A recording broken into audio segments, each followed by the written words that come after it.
vamos a hablar de trastornos posturales. ¿Qué son los trastornos posturales? ¿Cuáles son los factores de riesgo? ¿Se acuerdan qué son los trastornos posturales?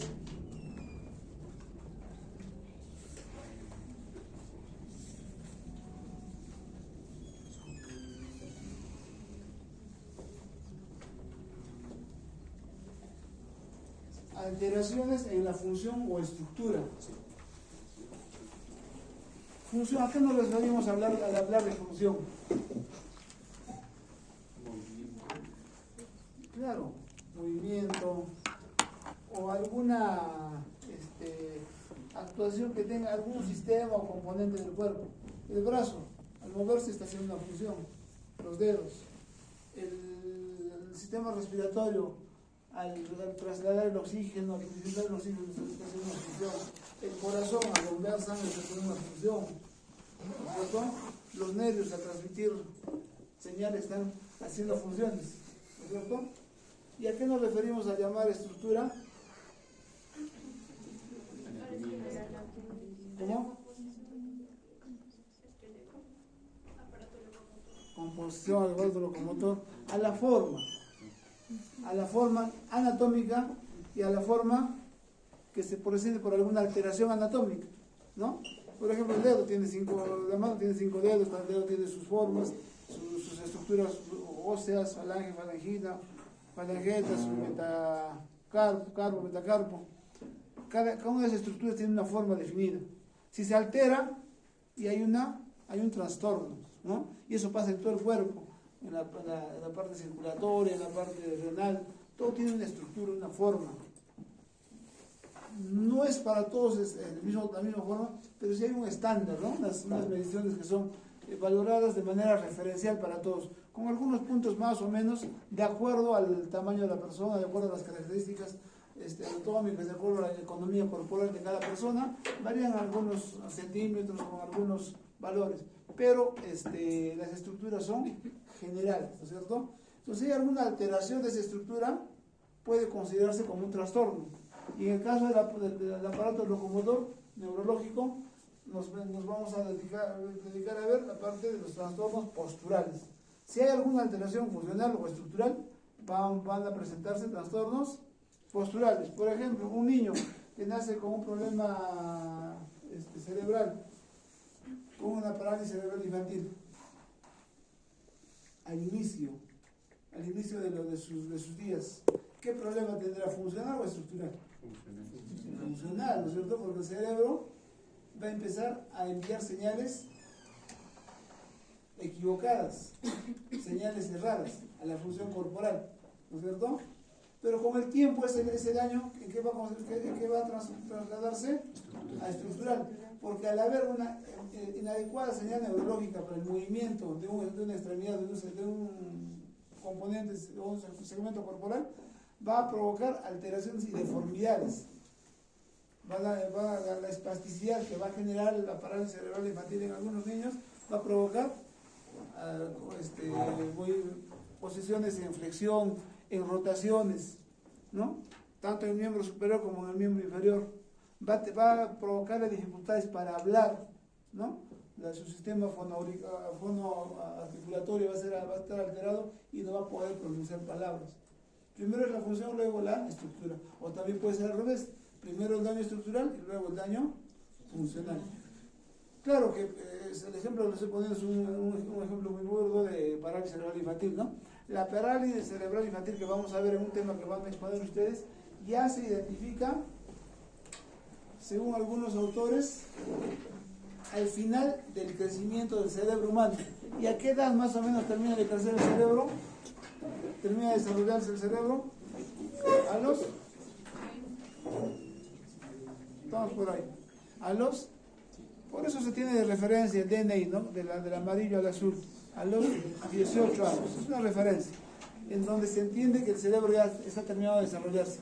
Sin embargo, si esperamos hasta esa época para diagnosticar definitivamente parálisis cerebral infantil, sería muy tarde para hacer los abordajes.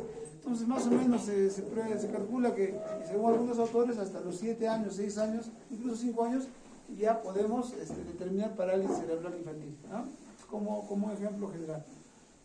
Entonces indicamos que el trastorno postural es un daño, una alteración en la función o en la estructura. Ya estamos identificando qué es función y estamos identificando qué es estructura. Que las dos cosas van de la mano definitivamente, pero tienen cada uno sus componentes y sus características particulares. Habíamos hablado de factores de riesgo, ¿no? Congénitas, factores de riesgo adquiridos, ¿no? Que podrían provocarnos algunos daños. Muchos de estos factores de riesgo son congénitos, pero son evitables, es lo más importante. En la medicina lo que tenemos que recoger de todo es qué podemos evitar. Está en nuestras manos, en vuestras manos. Por ejemplo, el sobrepeso en un niño, ¿podemos evitar? Sí, podemos evitar. La desnutrición en un niño, ¿podemos evitar? Sí, podemos evitar. Los accidentes, las caídas, las exposiciones innecesarias a situaciones extremas, ¿podemos evitar? El alcoholismo en la mamá, ¿podemos evitar? Entonces hay alteraciones que sí podemos evitar y son gran parte de ellas, ¿no? Entonces todo eso vamos a ir desmenuzando poco a poco más adelante y lo que queremos es que ustedes vayan revisando esto. Les voy a pasar las diapositivas, pero también es necesario que ustedes revisen más información, ¿no? En las diapositivas podría decirse que está un resumen, pero es necesario que ustedes indaguen más, revisen más.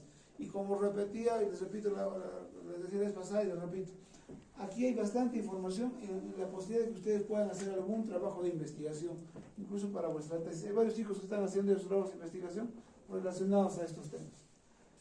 ¿Hasta allí alguna pregunta? Lo que estamos hablando es pregunta de examen, por si acaso. Entonces, ahora, ¿cuáles son los síntomas que se presentan en un trastorno postural? ¿Qué molestias va a presentar el paciente? ¿Por qué el paciente o la mamá, el papá del paciente le lleva al niño a la consulta? Uno, dolor, que es lo más común, ¿no? ¿Por qué la persona acude a la consulta médica? Por dolor. Si no habría dolor, no vamos. Ese es el concepto general, ¿no? Y muchas enfermedades no debutan con dolor. Y el dolor nos aparece cuando la enfermedad a veces está avanzada. Pero bueno, en este caso, dolor localizado en músculos o articulaciones. Este dolor tiene que ser continuo, permanente, incómodo. La mamá lleva al niño a la consulta, un niño de 5 o 6 años, le duele las rodillas por las noches, por rato se pone incómodo. Es permanente, no es de vez en cuando, siempre hay que preguntar, ¿no? ¿Hace cuánto tiempo? ¿Cómo se presenta? Es de vez en cuando, es esporádico. ¿Le incomoda caminar? No, solamente en la noche, por rato le duele la rodilla, la pierna. ¿Qué estará pasando con este niño? Entonces, si es esporádico, lo primero que nos viene a la mente es crecimiento. ¿Qué crece primero, el hueso o el músculo? El hueso crece primero. Y al momento de crecer el hueso, estira el músculo, jala el músculo. Y ese estirón, ese jalón provoca también dolorcitos. Entonces, si eso no es continuo, ese es por ese dolor de crecimiento. Pero si eso fuese continuo, incómodo, allí sí viene nuevamente la mamá, ¿no? Dolor localizado de músculos extraños. ¿Qué está pasando? Allí empezamos nuestra indagación. ¿Será un problema muscular o esquelético o será otro problema a lo mejor que se está presentando en un niño? Y si ese dolor es intenso, con algunas deformidades, ya nos debe llamar la atención en otra casuística, incluso, ¿no? Problemas tumorales, de algunas otras deformidades que se pueden estar presentando en un niño. Para eso está nuestra capacidad médica de indagar y de hacer las evaluaciones que sean necesarias, los exámenes que sean necesarios. Rigidez que aparece frecuentemente en la nuca, espalda y hombros, ¿no? Empiezan a aparecer zonas duras, zonas con poca movilidad, por un problema, puede ser problema neurológico, el mismo problema muscular, que puede generar en algunos casos rigidez o incomodidad para el movimiento, o dolor, y el dolor que le va a provocar limitación del movimiento, incluso rigidez. Y esto, por ejemplo, en los adultos, generalmente en adultos, un problema típico de estos, como ejemplo, es el famoso síndrome del blanquito rotador. Ya han hecho el trauma, ¿pero qué es el síndrome del blanquito rotador? ¿Quién me ¿Quién se quiere ganar los primeros puntos? ¿Hicieron trauma? ¿No? ¿Trauma? ¿Semiología?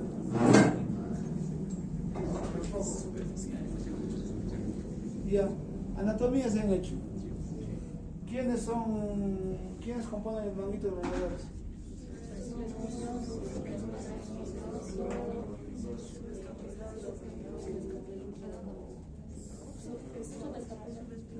Ya, y son 4, ¿no? O 3.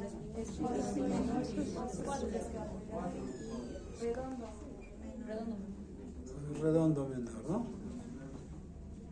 Tiene una función importantísima el manguito de los rotadores, entendiendo la función también importante de la escápula dentro de la caja torácica, las funciones de subida, de protección del tórax, las funciones de elevación, de control de la función de la cabeza, de la postura, y estos músculos son importantísimos para estas funciones, ¿no? Y estos músculos, sus tendones se insertan, ¿dónde? En el fémur, en el húmero, ¿no? En donde el troquíter y troquín, o trocánter mayor y trocánter menor, y uno que se va a insertar en la apófisis,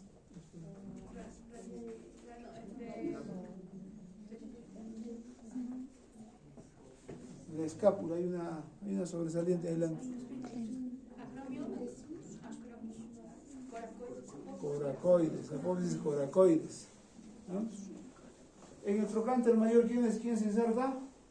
Anatomía, vamos a repasar. El supraespinoso. En el trocánter menor, infraespinoso y ¿con quién va junto el redondo? Imagínense, vean la escápula y dónde está el supraespinoso y quién está a su lado. Con el redondo menor, los dos van hacia el troquíter, ¿no? El trocánter menor. Y en el apófisis coracoides, ¿quién se inserta? El subescapular, ¿no? Entonces, esa estructura anatómica, una de las patologías bastante comunes en los adultos, quienes por problemas de trabajo han utilizado bastante las manos, en pacientes con diabetes, empieza a haber tendinopatías diversas, ¿no? Y una de ellas es la más afectada, es la de los manguitos rotadores. Si esa estructura no se trata de manera oportuna, empieza a presentarse el famoso hombro congelado o capsulitis adhesiva. Se empieza a fibrosar la estructura del hombro y se empieza a rigidizar, ¿no? Cuando no se hace muy bien tratamiento adecuado y oportuno. Algo similar pasa también en estos casos, ¿no? Cuando no se utiliza o no se le da o por el dolor pierde la movilidad, la articulación, se empieza a rigidizar el cuerpo, se empieza a presentar retracciones, una espasticidad significativa, el miembro inferior, el niño, en algunos casos los niños, como ejemplo, cae el piecito, pie equino, los plantiflexores más fuertes lo llevan para abajo y se queda en equino el pie. Y luego ya con los años es difícil, ya no se puede retraer, se han acortado tanto los tendones, se ha rigidizado la articulación y se presentan estas rigideces, ¿no? En algunos trastornos posturales. Hormigueo, entumecimiento, adormecimiento de extremidades, ¿no? En este caso superiores o inferiores, por alteraciones neurológicas, ¿no? Estas son disestesias que van a presentar las alteraciones neurológicas. Pérdida de la fuerza y la capacidad de sujeción muy frecuente en la mano. La pérdida de fuerza, ¿por qué será? ¿Qué problema nos imaginamos primero? ¿Alteración neurológica o muscular? Primero neurológica, ¿no? Es alteración neurológica, función muscular inadecuada. Entonces hay un daño allí que se va a presentar. Pérdida de la sensibilidad en la zona afectada. También problema neurológico. Y fatiga muscular, ¿no? Cansancio, fatiga muscular, por las características de la alteración anatómica, ¿no? En algunos casos uno puede ver una asimetría de miembros inferiores y porque uno de los miembros está siendo más exigido que el otro, uno se va a agotar más que el otro lado. Pues va a haber alteraciones anatómicas que van a provocar.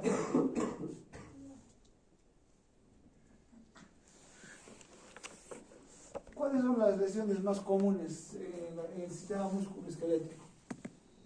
Los esguinces, bastante frecuentes y comunes en niños también se presentan.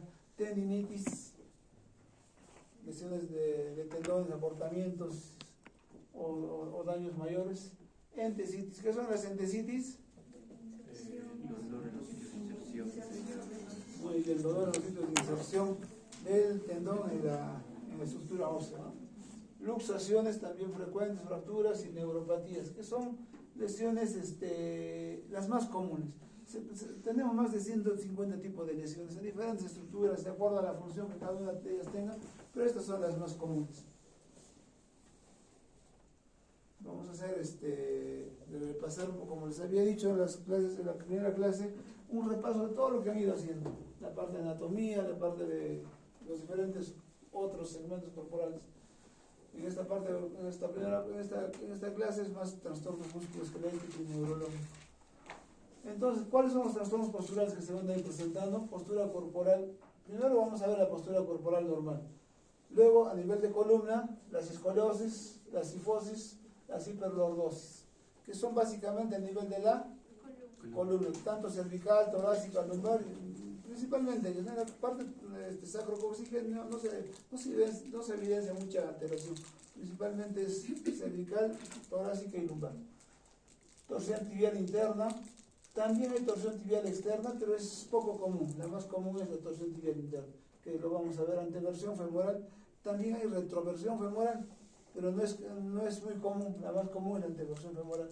Genu valgo, genu valgo, genu recurvatum y genu flexo, ¿no? Que también son alteraciones que se pueden presentar a nivel de rodilla, y el famoso pie plano y pie cabo, que es lo más común.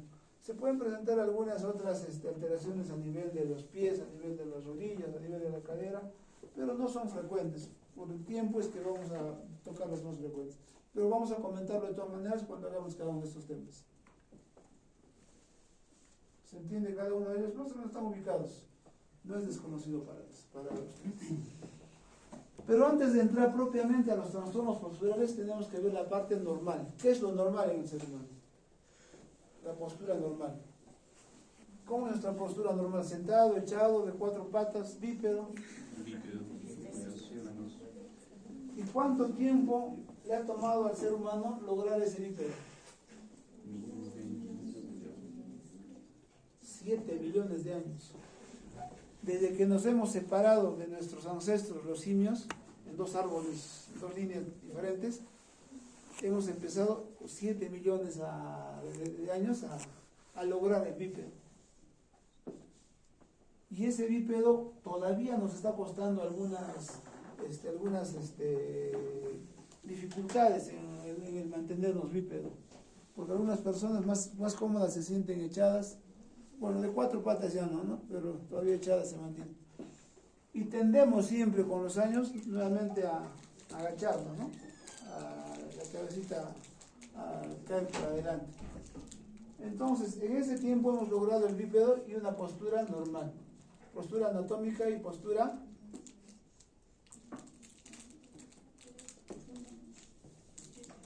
¿cómo son las posturas?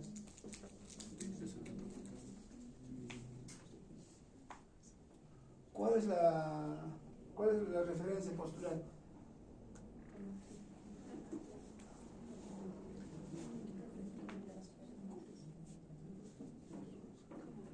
A ver, chequen. ¿Cuál es la correcta? ¿Cuáles dos son correctas? Derecho. Derecho. Una anatómica y la otra funcional, ¿no? Anatómica y esta es más funcional.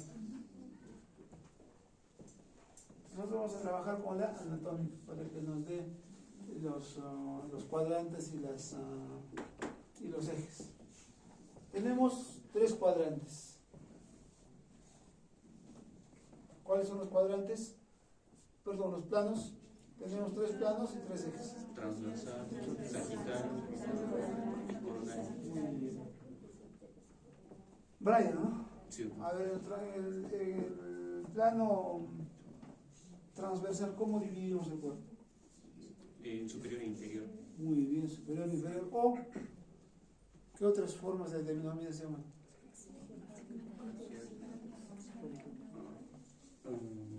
proximal y Distal. distal, también se puede llamar proximal y distal, superior e inferior, ¿no? Otro, Craneal y caudal. cráneo, Caudal. caudal, craneal y caudal, ¿no? Miren, hay diferentes formas de denominar, pero que al final nos van a representar lo mismo, ¿no? Entonces el corte es transversal. El corte puede ser a cualquier nivel. Bueno, esta es la referencia en este corte, ¿no? Nivel mediano, más o menos. Pero puede ser a cualquier nivel. A nivel de tórax, a nivel de cuello, a nivel de cabeza, a nivel de miembros inferiores. Y siempre va a ser, va a dividirnos. Arriba, abajo, superior, inferior, proximal, distal, céfalo, caudal. Eso es importante. Paola. Los nombres que me acuerdo. Si nos ponemos en el plano frontal, ¿cuáles van a ser los lados? En el frontal, ¿cómo se divide? Frontal o coronal, muy bien. Sería anterior y posterior. Muy bien. Entonces en el corte frontal tenemos anterior y posterior, como vemos acá, ¿no? Entonces el corte es de la parte del medio. Y en cualquier parte nos pueden cortar. Tenemos una parte anterior y una parte posterior, ¿no? Importante estas denominaciones para todos ustedes, porque dentro de la anatomía y dentro de la práctica ya médica, los cirujanos u otros especialistas van a empezar a tocar parte de estos, los cirujanos plásticos especialmente. Y el otro corte, otro nombre que me acuerdo de ver. ¿Qué nombre? Sofía. Sofía. No está. A ver, en el corte sagital, ¿cuál es tu nombre? Sofía, doctor. Ahí está, pues, Sofía. En el corte sagital, ¿cómo dividimos? Sería derecha e izquierda, doctor. Muy bien, derecha e izquierda en el corte sagital. Está bien, sí ya conoces. Entonces el corte sagital por el medio, como si me cortarían con una sierra, me dividen en derecha e izquierda, ¿no? Este corte sagital también nos da otras denominaciones. Si cortamos, probablemente no tan en el medio, ¿no? El brazo a un lado y al otro lado, medial y lateral, cuando no es necesariamente en el medio, ¿no? Pues nos da derecha e izquierda, pero si agarramos el brazo derecho y cortamos por el medio, ¿cómo dividiríamos? Ya no vamos a decir derecha e izquierda, decimos medial y lateral, o lateral y medial, ¿no? Medial y lateral. También es otra denominación, medial y lateral, ¿ya? Esos son los cortes, los planos y los cortes para denominar, para conocer nuestra estructura corporal. ¿Todos estamos de acuerdo? ¿Alguna observación? ¿Alguien que no sintonice con nosotros? A lo mejor tiene otras características de evaluación. ¿Estamos bien? ¿Todos se han dado cuenta? ¿Están recordando cómo son los cortes y los planos y los cortes? Y en función también a esta imagen vamos a reconocer los ejes de movimiento. Todo nuestro cuerpo se mueve. Doblamos el codo, los dedos, la cabeza. Y cada uno de estos también tiene un eje de movimiento. Y este eje le va a permitir hacer movimientos o de extensión, de flexión, de abducción, de rotación. ¿Ya? Entonces vamos a repasar también. ¿Ya? A ver, empezamos por el eje cráneo-caudal. ¿Cuál sería el eje cráneo-caudal? A ver, ¿quién es amigo? No tienes amigos. ¿Alguien que quiera participar en el eje cráneo-caudal? Es un eje vertical, ¿no? Es como que nos pondrían un clavo en la cabeza y nos hacen, y ahí vamos a tener un eje. Y vamos a rotar en función. El eje es una referencia y en base al eje giramos, ¿no? O así, o en el otro lado, el otro lado. El eje nos permite girar, mover. Imagínense una llanta, ¿no? Tiene su eje y la llanta gira alrededor. Una hélice tiene un eje y la hélice gira alrededor. Pero cada uno de esos giros tiene una denominación en la anatomía para tener la referencia de qué tipo de movimiento está haciendo. Entonces el cráneo caudal, ¿qué eje nos da? Un eje vertical. A ver, estás levantando la mano. ¿Cuál es tu nombre? Carlos. Estás levantando. Ya, pero igual. A ver, ¿cuáles serían los movimientos en el eje? Carlos caudal. Rotación.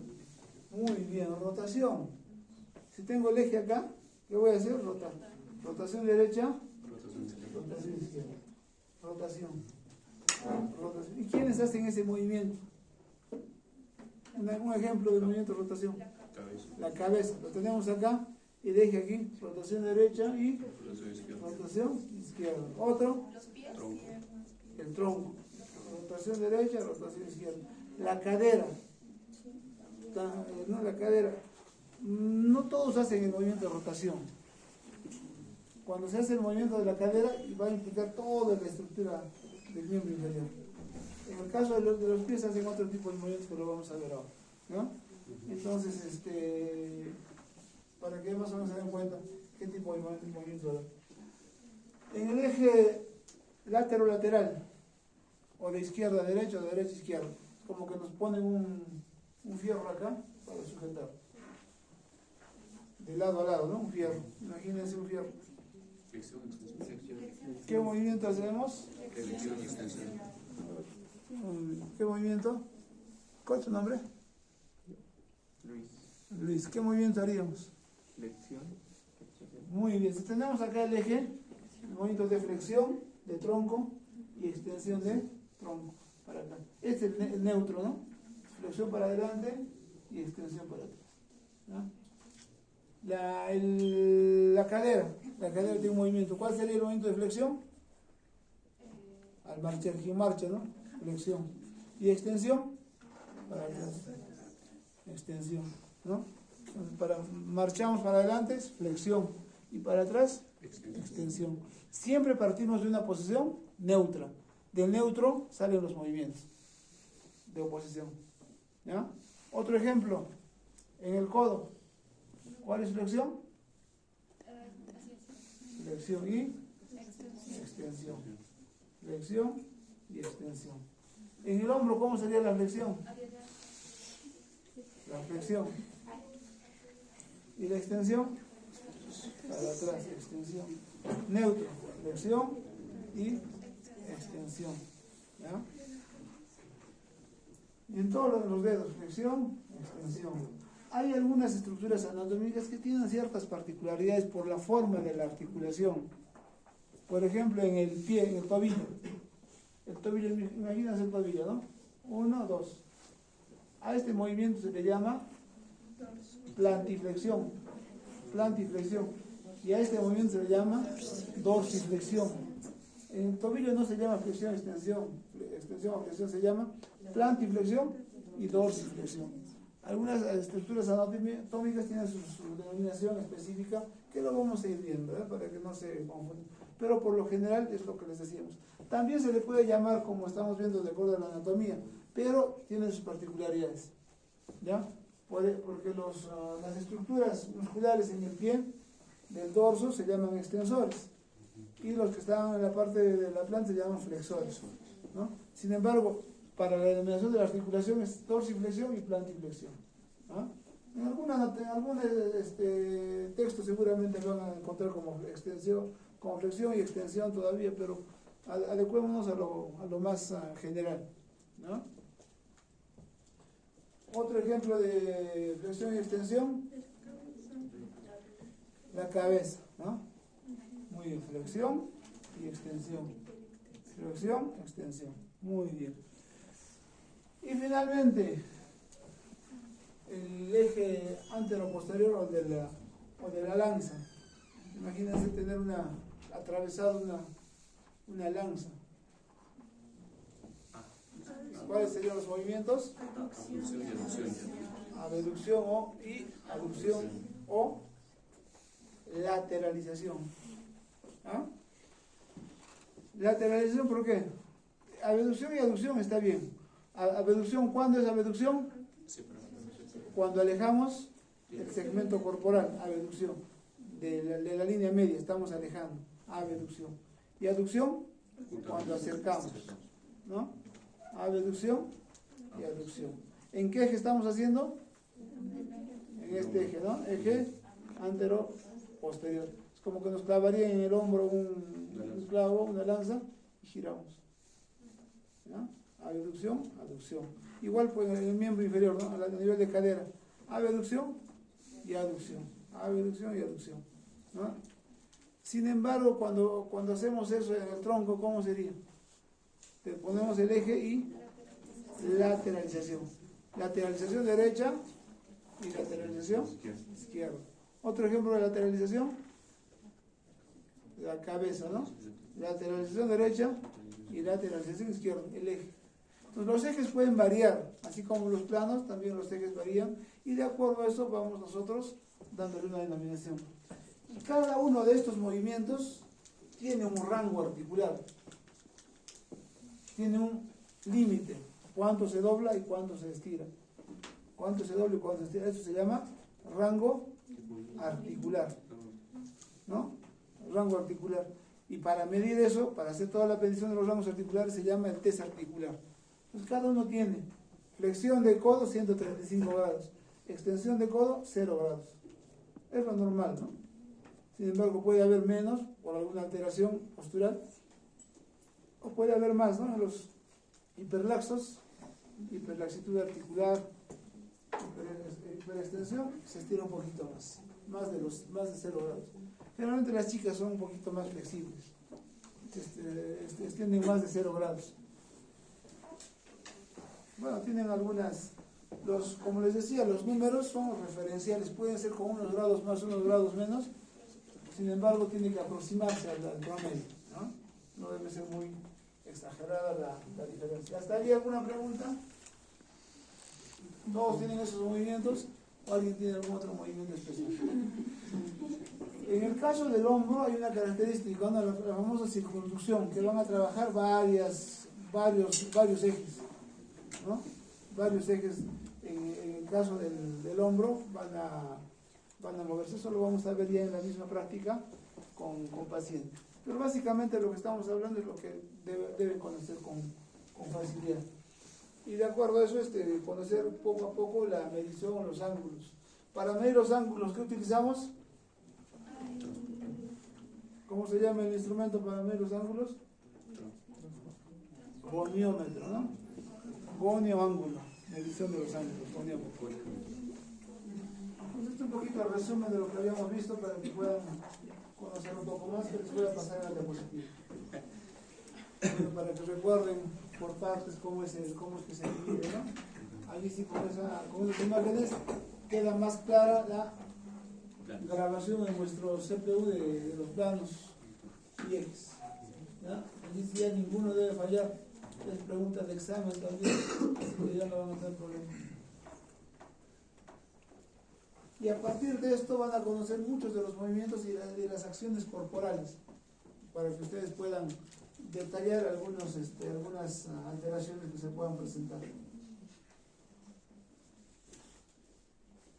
Un poquito retrocediendo a lo anterior, hay algunos movimientos de pronación, supinación, inversión, eversión, que está en base a esto, ¿no? Si no son denominaciones que se le va a ir dando de acuerdo al tipo de movimiento y de acuerdo al eje. En el antebrazo hablamos de supinación y pronación, por ejemplo, o en el tronco, ¿no? Entonces está pronado, está supinado. Sin embargo, eso se da de acuerdo a las características del eje y a la denominación, ¿no? Pronación, supinación, ¿no? Pero acá hay un eje que sería el eje vertical, si lo ponemos en el plano anatómico. Sería pronación y supinación. Pero generalmente se hace en esta forma la evaluación, en flexión de codo, pronación y supinación, ¿no? Entonces hay algunas variantes, pero eso ya vamos a ir viendo de acuerdo a vuestro interés. El pie también, ¿no? Inversión, el pie normal, ligeramente para adentro, inversión, y para afuera, eversión. Inversión, ¿no? ¿Cuál es la postura normal? ¿Cómo es que nosotros estamos normal? Sentados, echados, parados, el bípedo, ¿no? Correcto. Una correcta postura es cuando la estructura corporal, cuando el cuerpo necesita el menor esfuerzo. Si estás parado en una postura o sentado en una postura, debes generar el menor esfuerzo. Es cómoda, no fatigante y permite la libre ejecución de los movimientos, ¿no? El mínimo esfuerzo es cómodo y no te fatiga, no te cansa. Es la postura correcta. Pero si por ahí empiezas a generar un poco de movimientos de rotación, de lateralización, de flexión, empieza el cuerpo a generar cansancio, fatiga, dolor, o te va a incomodar. Ya la postura es anormal. Entonces esta es la postura correcta. Claro que por más postura correcta tampoco podemos mantenernos todo el día en esa postura, ¿no? El cuerpo también al estar en esa postura genera algunas molestias de por sí. ¿Y por qué generaría una molestia a nivel, por ejemplo, de la columna, de la espalda? Para estar en esa postura, ¿cómo están los músculos? Semicontraídos, ¿no? Eso se llama el tono, el estado de semicontracción, el tono muscular. El tono muscular es el estado de semicontracción del músculo. Y nuestros músculos están en semicontracción, están en permanente contracción. Dilatación, contracción, relajación, contracción, relajación. Para mantenernos erguidos estamos así. Nuestros músculos están en ese trabajo. Más contraídos que relajados, pero estamos en ese estado. Para mantenernos en esa postura hay un equilibrio entre músculos antagónicos. Toda nuestra estructura es una lucha, es una dialéctica. Va peleando lo anterior con lo posterior, lo derecho con lo izquierdo. Y va habiendo una pugna. Pero lo bonito de esto es que hay un equilibrio. Ninguno gana. Cuando uno de los dos empieza a ganar, empieza a presentarse las alteraciones anatómicas y lógicamente molestias, ¿no? Por ejemplo, los flexores tienen su antagonista. ¿Cuáles serían? Los extensores. Y generalmente los más fuertes son los flexores. Son los más poderosos.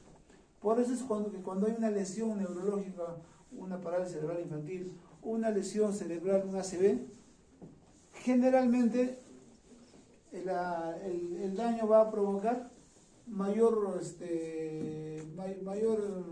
características de flexibilidad. En una persona con ACV, su codito va a estar doblado, ligeramente rotado el hombro, sus dedos van a estar flexionados, camina así, ¿no? Y ligeramente pronado. En la manita de una persona se puede dar de un ACV. Y la rodilla ligeramente flexionada, la cadera ligeramente flexionada. Porque camina en esta forma, ¿no? ¿Listo? ¿Por qué? Porque es más poderosos son los flexores. Entonces, en la terapia que vamos a ver en esas clases, vamos a ver cómo se logra revertir esa mayor fuerza de los flexores, ¿no? Para compensar y hacer de que las estructuras se mantengan de la manera más equilibrada posible, ¿ya? Entonces, hay una pugna, ¿no? En esta estructura, los antagonistas y los agonistas. Y acá tenemos una parte importante, el equilibrio del cuerpo. ¿Quiénes lo forman? El core. El core, que es importantísimo para mantenernos erguidos, para mantenernos en una postura adecuada y para controlar el dolor de toda la economía corporal. El core es como una cajita, ¿no? Tiene sus paredes. ¿Cómo se forma el core? Por adelante, los músculos abdominales, el transverso, los oblicuos, el recto, ¿no? Adelante. En la parte posterior, los paravertebrales, los multífidos, cuadrado lumbar. En la parte superior, el diafragma. Y en la parte inferior, el famoso piso pélvico. Una estructura bastante importante. Miren, tan importante que no solamente nos mantiene erguidos, sino que cumple una función tanto en el varón como en la mujer. En la parte de los control de los esfínteres, control vesical, control uretral,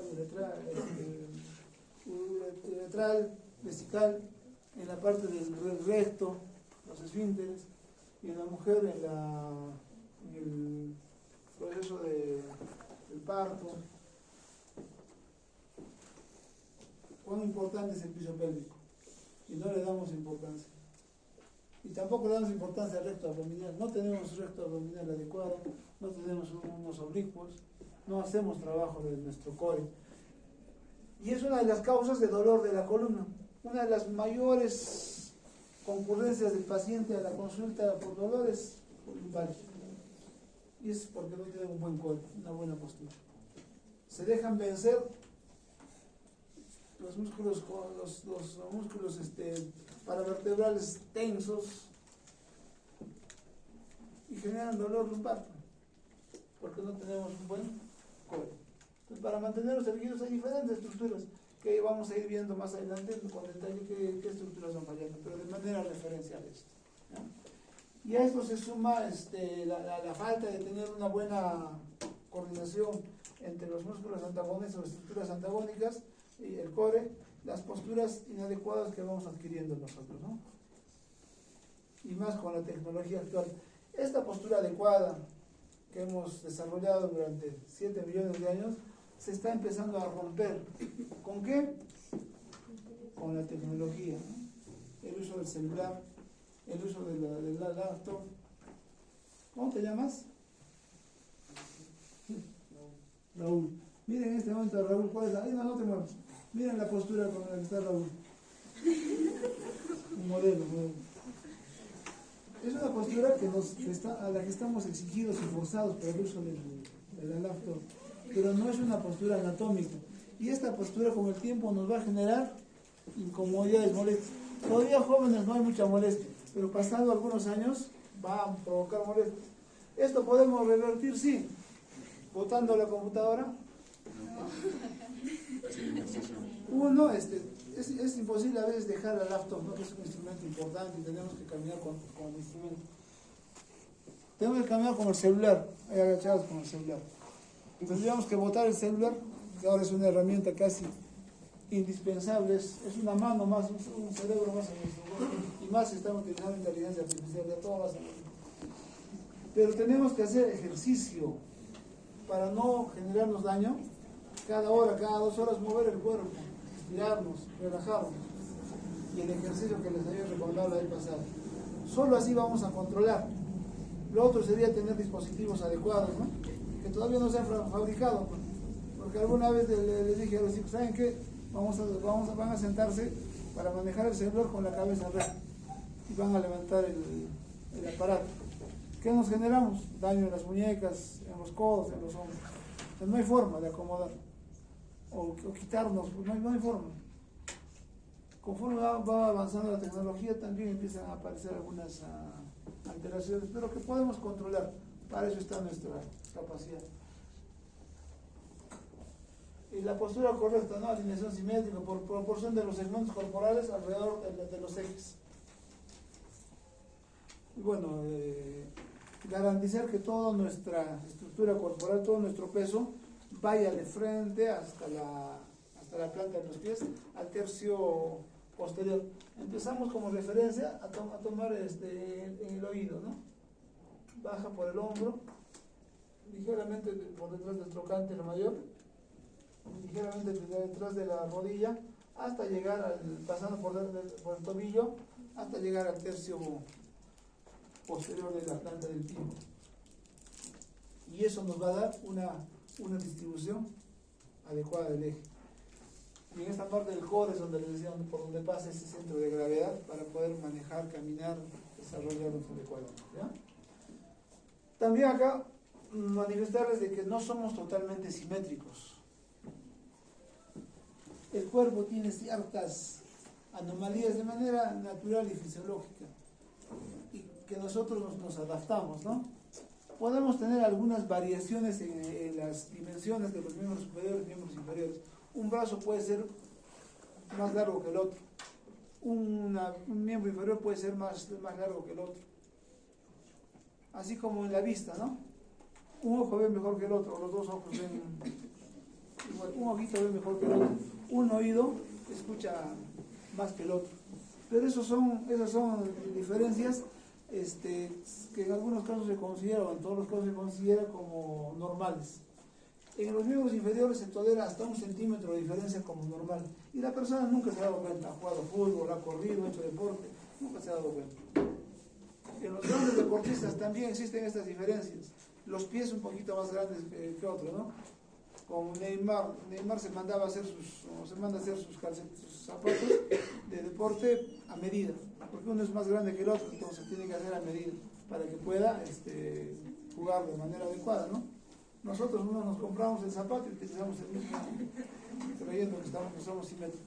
Pero igual, como no nos molesta, no hacemos deporte de competencia, no hay mayor problema, ¿no? Entonces, hay algunas tolerancias anatómicas que pueden ser consideradas como normales, aunque son pues irregularidades, pero que nos pueden dar, que se puede considerar como normal.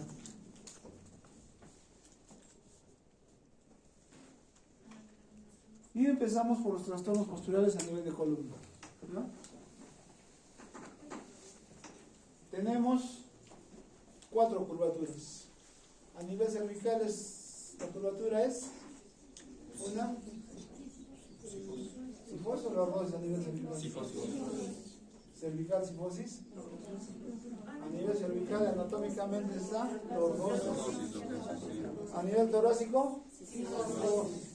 A nivel lumbar, lordosis. Y a nivel sacrocóccigeo, sifosis. Cuando estamos en el vientre materno, en la barriguita de la mamá, ¿cómo es nuestra columna? ¿Así será? ¿Igual? ¿Una sifosis, lordosis? ¿O cómo es? Una sifosis, ¿no? Estamos arqueados, totalmente sifóticos. Ya cuando salimos de la barriguita, como gusanitos nos estiramos y se va formando las 4 curvaturas, ¿no? Entonces, estas curvaturas tienen sus características, tienen sus rangos de medida, y a partir de la alteración de esto empiezan a haber alteraciones fisiológicas y molestias, ¿no? O dolor, cansancio. Ese es en el eje. ¿En qué plano sería? ¿En qué plano sería sagital, no? Y si vemos en el plano frontal, vemos la escoliosis, ¿no? Escoliosis derecha, izquierda, dextroconvexa, levoconvexa. Eso vamos a verlo ahora. Entonces acá vemos, ¿no? Lo normal, una sifosis dorsal, una hiperlordosis lumbar y acá una escoliosis, ¿no? En este caso a la izquierda es dextro, levo, convexa. Levo, izquierda, dextro, derecha. Levo, convexa, una escoliosis torácica sería, ¿no? Y eso tiene su medición, que lo vamos a ver cómo se mide. El famoso ángulo de Koch. Entonces acá volvemos a lo que hablamos hace un rato, ¿no? La musculatura y los antagonistas. ¿Cuáles son los tónicos? ¿Cuáles son los fásicos? ¿Cómo es que nosotros nos mantenemos erguidos? ¿Y cuáles son más fuertes? Los tónicos. Y generalmente los tónicos son los flexores en los segmentos, y son los más fuertes. Los básicos se dejan ganar, pero en una estructura normal deben estar en equilibrio. Y acá un poco de referencia para que vean ustedes cuáles son los músculos, que esto se los voy a pasar de tal manera que puedan conocer, ¿no? En la pantorrilla los gemelos son los tónicos, ¿no? El sóleo, el tibial anterior y los peroneos son los básicos, los que se dejan vencer. Por eso es que la rodillita se flexiona, ¿no? Y en diferentes partes de las estructuras corporales.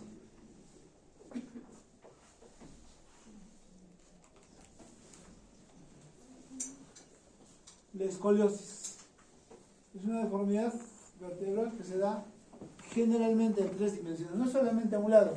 Si lo vemos de manera en el eje frontal, es a un lado, pero participa el eje transversal y el eje vertical, el plano sagital y el plano transversal. La vértebra se va a rotar. Generalmente, claro que hay situaciones en las que solamente se va en un plano, ¿no? Pero generalmente se va a los 3 planos. Cuando excede los 10 grados, ya se considera patológico. Hasta 10 grados del ángulo de Koch se considera como normal, fisiológico. Cuando excede los 10 grados, ya se considera patológico. Hasta los 20 grados podemos hacer terapia. De 20 a 40 grados, el uso del corsé. Y a partir de 40 grados, la recomendación es quirúrgica. Eso vamos a verlo más adelante, ¿no? Entonces acá vemos cómo es la imagen, cómo es que se va a ver la deformidad estructural. En la escoliosis hay dos tipos de escoliosis, la funcional y la estructural. La estructurada.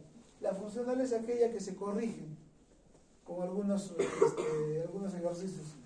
La hiperflexión del tronco nos va a dar el ángulo el signo de Adams. Si es negativo, es una funcional. Pero si es positivo, ahora vamos a ver cómo es el test de Adams, es estructural. El test de Adams es la flexión completa del tronco. Cuando hay una funcional, la columna se va a estirar, se va a corregir.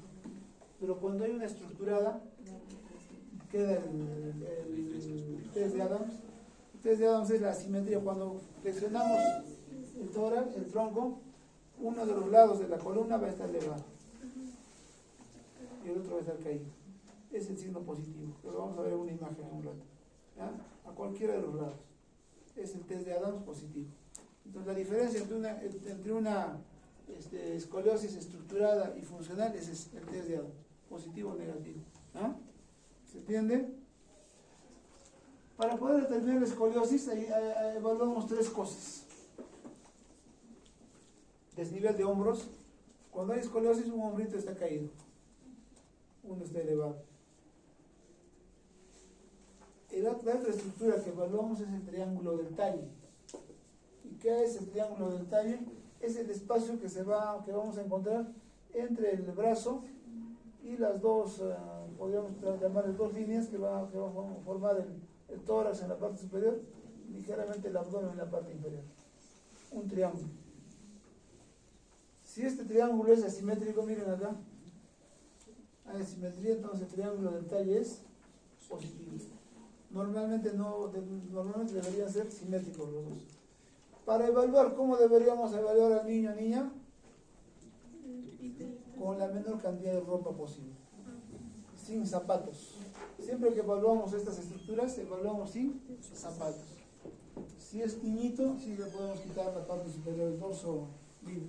Si es niña, siempre con su protección, ¿no? Ahí debemos tener bastante cuidado. Y aprovecho este momento. Cuando hagamos una evaluación a un menor de edad, evaluamos mujer, siempre tiene que estar acompañado de una persona mayor, el papá, la mamá o el tutor o el acompañante. Y si no hay ninguno de ellos, llamar a un personal de salud. Si es un técnico, una enfermera o quien fuere, buena onda. Y si no, pues alguna otra persona que pueda ayudarnos, ¿no? a estar allí. Cuando eso a uno solo puede por allí interpretar como que estamos haciendo ahora, que está bien delicado el tema de tocamientos indebidos, ¿no? Pero si son dos ya es difícil de que te puedan denunciar. Y la denuncia no solamente al varón, médico, también puede ser a la mujer, médico, porque hay bastante sensibilidad ahora, ¿no? Entonces siempre tener cuidado en la vestimenta. Si no está en condiciones de estar con esa vestimenta, decirle al papá, a la mamá, vuelvan y traiganle esto con estas condiciones, ¿no? Un short para que no haya problema de la parte inferior. Claro, el papá o la mamá te puede decir que te confianza, sí lo puedo sacar con su trucita, bueno, la consideración y con la autorización del papá o la mamá. Solo así vamos a poder determinar esto. Por el con chombo, con casaca no vamos a poder ver un talle. La simetría de hombros o el desnivel de hombros es difícil, ¿no? Peor el test de Adams. Entonces, para determinar escoliosis, tiene que estar estructurada estos tres elementos. ¿Ya? No se olviden. Desnivel de hombros, triángulo del talle y test de Adams positivo. Este es el test de Adams. Flexionamos, hacemos la flexión del tronco y uno de los lados está elevado, ¿no? Más elevado que el otro.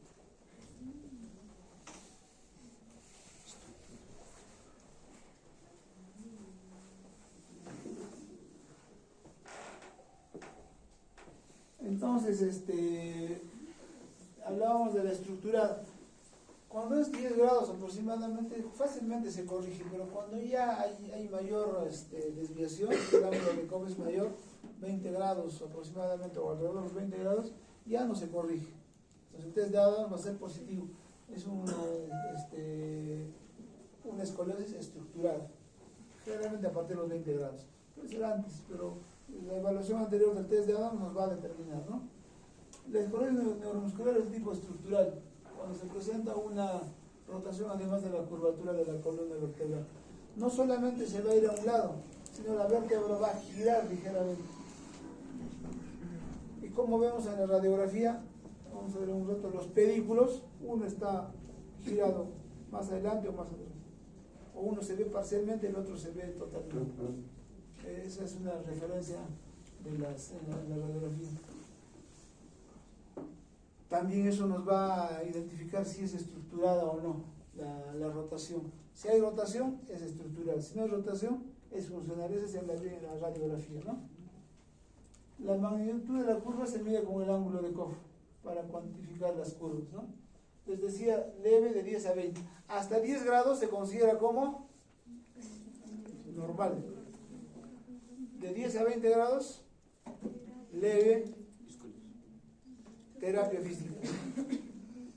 Y la terapia consiste en el estiramiento, en el fortalecimiento de las estructuras que están flexionadas, acortadas, de las que están estiradas, y el estiramiento de las que están flexionadas. Las que han ganado son las que se han achicado, ¿no? en la curvatura. En este ejemplo, ¿quiénes son más fuertes? ¿Los de la izquierda o los de la derecha? Los de la izquierda están fuertes, están acortándose. Y los de la derecha se han logrado vencer, están estirados.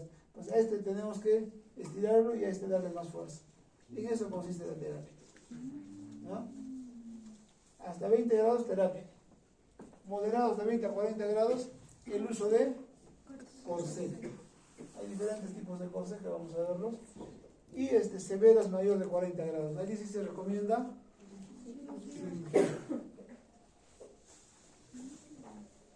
En esta imagen, acá vemos con claridad las características de la escoliosis, ¿no? Desnivel de hombros, triángulo del talle, y si le hacemos el test de Adams también va a salir positivo.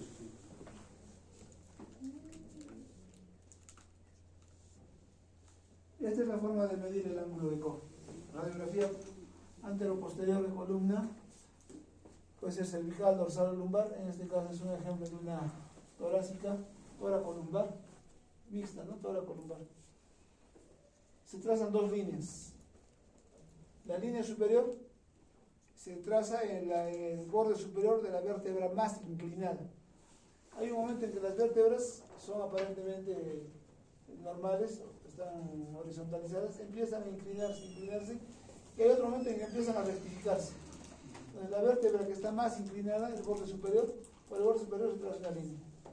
Y en la parte inferior, también, en la vértebra que está más inclinada, pero en el borde inferior. El encuentro de esas dos líneas es la medición del ángulo de COF. Se trazan unas líneas y se determina.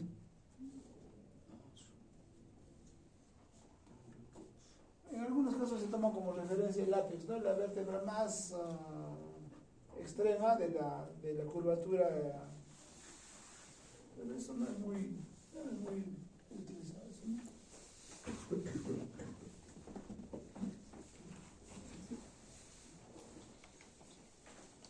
Bueno, para determinar la postura tenemos una tabla, ¿no? La tabla o cuadrícula de postural.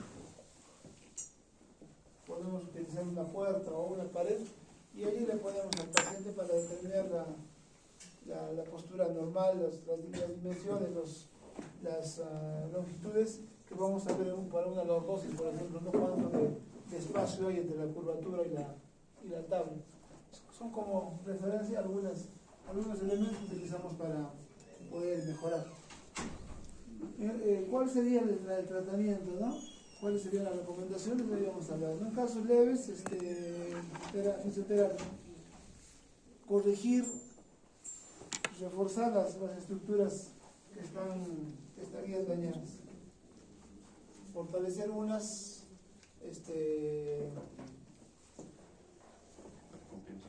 y compensar las otras con el estiramiento. Es lo que les hablaba hace un rato de la pugna, ¿no? El equilibrio, la sinergia, la musculatura antagónica. Tiene que estar siempre en equilibrio. Si alguna de ellas falla, empieza el problema. ¿Y por qué puede fallar alguno de los lados de la columna? Por alteraciones que el mismo paciente, la misma persona induce, ¿no? Un niño que se sienta en la carpeta a un lado, o que duerme de costado con una culerita, se duerme de costado, o el uso de la mochila, ¿no? Se pone a un lado la mochilita, y en las chicas la cartera, lo llevan así de la cuerda. Para que no se caiga la cartera, tienen que elevar el hombro, ni modo que lo lleven así, se les cae, salvo que tengan un pega-pega, ¿no? Un gancho allí. Eso genera, imagínense levantar así, y no es un rato, ¿no? Un rato ahí está, la columna sufre, pues se va deformando. Que podemos corregir, sí se puede corregir, terapia, ejercicios, con este caso, ¿no? Básicamente es eso. A eso podemos añadir ejercicios, natación, ejercicios de estiramientos, colocar por las noches unas cuñas a los niños, se les recomienda en la zona del ápex, donde está la curvatura, en ese punto ponerles como cojines, unas cuñas, para que puedan compensar, ¿no? estirar la zona dañada. Escoliosis de gravedad media, ejercicio fisioterapéutico, pero la utilización del corsé. El corsé que tiene que ser adecuado y específico para cada paciente. El corsé se le fabrica de acuerdo a la característica del paciente. Acá venden unas fajas con unos fierros, eso no es útil. Tiene que ser un corsé específico para cada niño de acuerdo a la medida y de acuerdo a las necesidades, ¿no? La escoliosis marcada va a generarle daño con el tiempo si es mayor a 40 grados. Entonces, si se requiere cirugía, se recomienda entre los 10, 12, 15 años de cirugía, de corrección.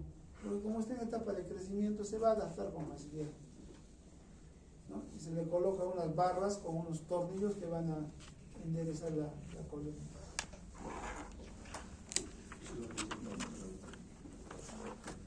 En nuestro país lo realiza el neurocirujano. En otros países lo realizan los traumatólogos. Por eso se llama tratamientos ortopédicos, ¿no? Ortopedia y traumatología. Pero en nuestro país lo realiza el neurocirujano. El neurocirujano hace operaciones de columna.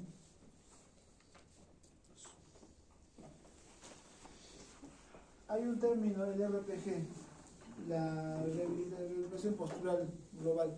Cuando hay una alteración de estas, se alteran diferentes otras estructuras. Una de ellas, una de las funciones que se va a alterar es la propiocepción. Para ir hablando qué es la propiocepción. ¿Cuántos sentidos tenemos en el cuerpo? 5. Las chicas dicen que tienen 6.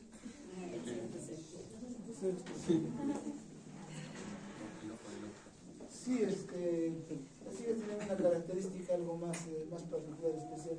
Son más detallistas, tienen una capacidad de intuir algunas cosas que el varón es más ligero, más rápido, ¿no? Más ejecutivo. Las chicas tienen un don de paciencia y eso les ayuda bastante, ¿no? Debe ser un mecanismo también de protección, de compensación, porque siempre la especie humana ha sido machista, ¿no? Desde principios, incluso como lo decían nuestros ancestros, los que son nuestros parientes cercanos, los simios, también son machistas. El simio varón, el simio masculino, el macho es machista frente a las hembras, y eso mismo llevamos. Entonces, las chicas seguramente como compensación desarrollan un poco más esta cualidad. Pero además tenemos otro sentido que es la propiocepción.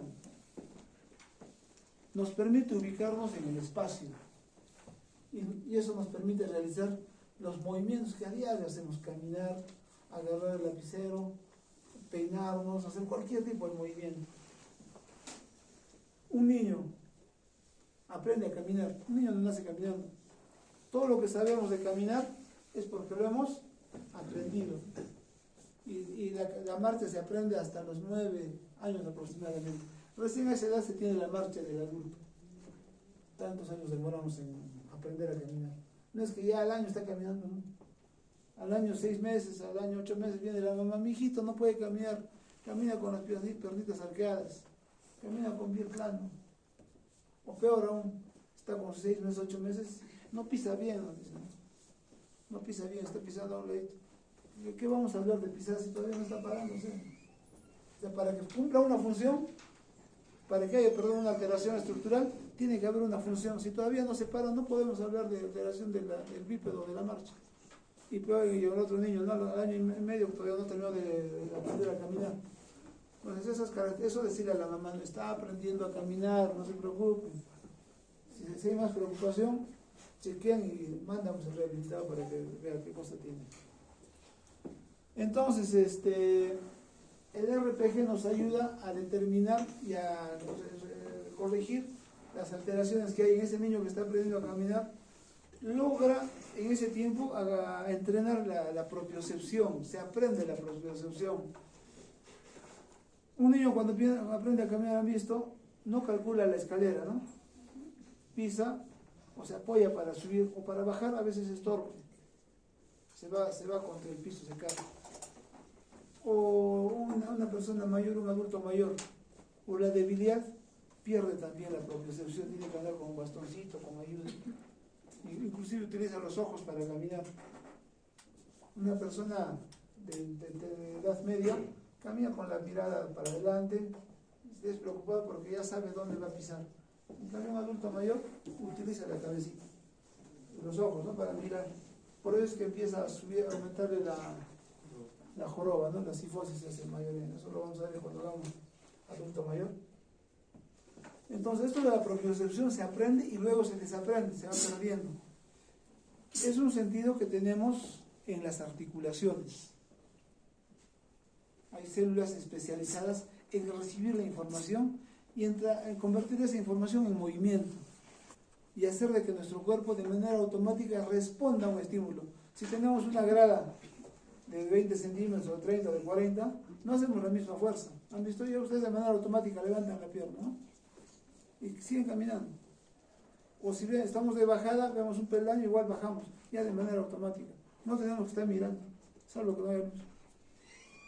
O si levantamos una botella con contenido, de manera automática ya sabemos cuánto de peso tiene y disponemos una fuerza. No es igual a levantar un lapicero, ¿no? Perdón. Cuando levantamos un lapicero utilizamos menos fuerza. ¿Alguna vez se les ha ocurrido levantar una botella vacía pensando que está llena? ¿Qué ha pasado? Se ha ido, ¿no? Incluso hasta moleste se siente. Entonces, de manera automática, nuestro cuerpo, nuestros sentidos, los sectores captan el elemento y esa información llega al cerebro y manda la información para que hagamos un determinado movimiento con una determinada fuerza. A eso se le llama propiocepción. Cuando perdemos alguna de estas funciones, tenemos dificultades para hacer ese movimiento. Nuestro movimiento es torpe. Si alguien se ha fracturado la muñeca o se ha fracturado el pie, cuando empieza a caminar tiene dificultades para caminar porque la propiocepción se ha alterado. ¿Y dónde es la propiocepción? Les decía, en las articulaciones, en los tendones. Tenemos receptores de la propiocepción. Entonces, cuando hay una alteración de la columna, también la propiocepción se altera y la persona camina con cierto miedo, inestable. La escoliosis, la cifosis también alteran eso, tenemos que trabajar. Estas células propioceptivas están en todo el cuerpo. Vamos a ir viendo más adelante qué más podemos hacer para ver la propiocepción. Entonces, estas son las alternativas cuando la angulación del ángulo de Cobb está entre 20 y 40 grados, ¿no? ¿Qué corsé debemos utilizar? Si es una sola curvatura o es doble, de acuerdo a eso, ¿qué tipo de corsé? El Wilmington y el Boston, que son los más comunes, es cuando hay una sola escoliosis, una sola curvatura, y no es muy marcada. El Becheneu se utiliza generalmente cuando hay doble curvatura, y son estructuras especiales que se le hace a medida del paciente. Esta es la de Boston, esta es la de Chinon, doble escoliosis. Y estas estructuras, la de Milwaukee también es para una sola curvatura. Entonces estos corsés se utilizan de acuerdo al paciente, se les hace a medida. En el Cusco no se fabrica esto, en Lima sí están fabricando. Hay ortopedias especializadas que fabrican esto. Se les saca moldes y se hace en un material fibroplástico también especial, que le va a generar comodidad al paciente, de evitar el sudor, evitar algunas lesiones que puedan presentarse. El uso es permanente de estos elementos para darle resultado, ¿no? Solamente se les retira para la higiene o para la terapia. El resto del tiempo tiene que utilizarlo incluso durante la noche. Es permanente el uso de estas escoliosis, perdón, de estos aparatos. ¿Ya? Entonces esa es la parte que nos interesa conocer. Hablábamos de los estereoceptores. Los estereoceptores nos ayudan a percibir el mundo, sonidos, imágenes, tacto. Eso envía las señales y son las otras estructuras las que se van a encargar de dar la respuesta al estímulo, ¿no? Y los propios sectores que se sitúan en diferentes partes del cuerpo, ¿no? Entonces hablan. La parte cerebral es la que va a integrar la información de los estereoceptores con los propios sectores que van a generar el movimiento o la respuesta a la necesidad que tengamos de caminar, de movernos, de levantar un objeto, de escribir, cualquier situación que se nos presente. Cuando estamos en un vehículo en movimiento, podemos hacer el movimiento fino, torpe, porque los propios sectores están en movimiento y no está llegando la información. Nos puede llegar la información, pero esa orden no está llegando adecuadamente a los propios sectores, y es por eso que nuestros movimientos en una estructura irregular no son adecuados. Y como les repito, cuando hay alguna alteración anatómica, cuando hay falta de uso de una estructura anatómica, también los propioceptores dejan de funcionar. Para que estos propioceptores estén activos, tiene que la estructura estar en movimiento. Si deja de moverse, también tenemos la torpeza. Los deportistas de alto rendimiento desarrollan la coordinación, el equilibrio, la propiocepción al más alto nivel.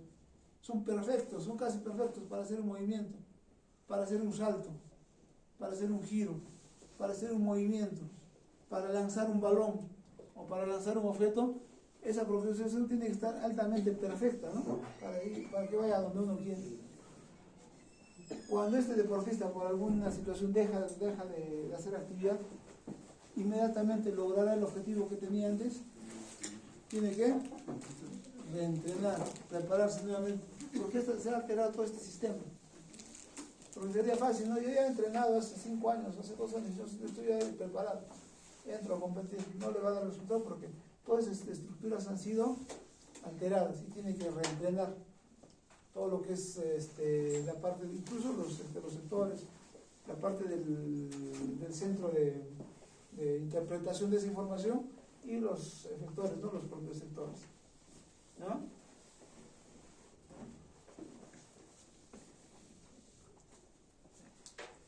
Sifosis y lordosis. ¿Hasta allí ha quedado claro? Bueno, sifosis y lordosis, hablábamos que en el vientre materno todos somos sifóticos, luego se va desprendiendo y se va formando las diferentes curvaturas, ¿no?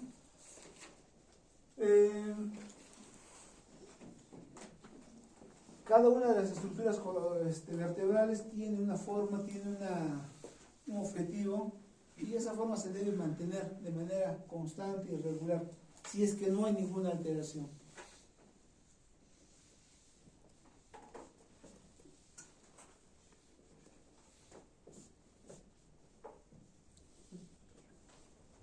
Sifosis postural se origina cuando la persona afectada tiene una mala higiene postural. Cifosis postural o funcional también se llama. Higiene postural es la adecuada forma de pararse, de caminar, de sentarse, una buena higiene postural. Pero a veces se estiran sobre la mesa, se tiran, o se echan, o se sientan a escribir con las piernas cruzadas. Ahí eso se llama ergonomía corporal, ¿no? Cómo vamos a distribuir nuestro cuerpo al momento de sentarnos, de echarnos o de hacer alguna actividad. Cuanto mejor sea la ergonomía corporal, menos daño sufre el cuerpo, la postura correcta, la que hablábamos hace un rato. Entonces eso se le llama higiene postural, ¿no? La cifosis postural se presenta cuando hay una alteración de la higiene postural. Cifosis congénita, alteraciones en el nacimiento. ¿Y por qué se puede presentar? Por alteraciones en las estructuras vertebrales. Puede haber vértebras en bloque, puede haber vértebras en cuña, que también pueden provocar escoliosis congénita, que nos olvidamos de mencionar. Y también la cifosis lordosis también puede haber congénita. Las vértebras pueden nacer unidas. Eso ya vértebras en bloque. 2, 3 o 4 vértebras o más juntas, ¿no? Pegadas, soldadas. O puede haber una hemivértebra. Solamente la mitad de la vértebra aparece. La de arriba y la de abajo están completas. La del medio está la mitad. La mitad se desarrolló. Alteraciones en la formación de la columna. Cifosis juvenil o enfermedad de Sjögren, esto se presenta con frecuencia, ¿no? Afecta a las vértebras de la región dorsal, en la espalda. Una cifosis que va a incomodar al adolescente. Generalmente la cifosis no les incomoda, los chicos incluso con las computadoras están ahí dobladitos, pero no les incomoda. Ya esa molestia se les presenta de manera un poco más avanzada. Pero el Sjögren sí es incómodo, sí empieza con dolor, incomodidad, cansancio de la columna. Y eso se presenta con más o menos a los 15, 16, 17 años en la adolescencia, cuando está terminando de crecer la columna. Y bueno, la cifosis producida por la edad, ¿no? En este caso estoy referido a los adultos mayores, ¿no? Por las características de debilidad que puedan tener. Otra característica de las personas que son tendientes a hacer estos trastornos posturales es lo que hablábamos en los factores de riesgo, la hiperlaxitud, la hipomovilidad, que también va a inducir a tener con facilidad deformidades, ¿no? Un niño se sienta a un lado o se sienta de manera inadecuada porque su columna es bien flexible y aprovechan de eso, van generando daño. Y esta deformidad no se va a presentar de un día a otro, es un proceso de meses, de años, una mala postura, mala higiene postural. Entonces la corrección a los niños, ¿no? Una adecuada forma de sentarse, las carpetas tienen que ser adecuadas, la carga de la mochila tiene que ser bien distribuida. Se recomienda que el peso de la mochila no debe exceder el 10% del peso corporal. Un niño de 30 kilos que está más o menos en tercer o cuarto grado debería llevar unos 3 kilos de máximo, pero le ponen 5 kilos sus libros, sus cuadernos, su refrigerio, toda una carga que le va a generar incomodidad.